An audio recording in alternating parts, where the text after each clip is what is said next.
Cadena perpetua para los pederastas y la publicación de una lista con sus nombres. Esto es lo que pide la familia de Mariluz, la pequeña de 5 años que fue asesinada en Huelva por un pederasta que tenía una sentencia de cárcel por cumplir. Los familiares de la niña han organizado un acto de recogida de firmas en Valencia. A él han asistido el abuelo de Mariluz, Juan Cortés, y un tío, Francisco Valentín Cortés. Por desgracia, Mariluz ya no se beneficia de esto, pero sí se puede beneficiar a todos los niños para que no vuelva a ocurrir más casos, Mariluz.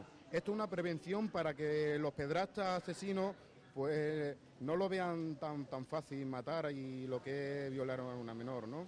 Esto es para todos los ciudadanos, para que haya protección sobre lo que es el menor, ¿no? Que la Constitución lo dice.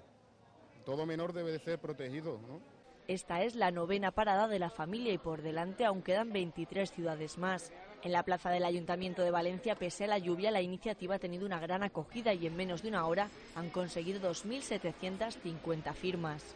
Por ahora llevan recogidas 270.000, quieren superar las 500.000, que es la cifra necesaria para llevar la propuesta a Madrid, al Congreso de los Diputados. La semana que viene el padre de la pequeña se desplazará hasta Barcelona con su caravana, ciudad en la que esperan alcanzar la cifra necesaria de apoyos.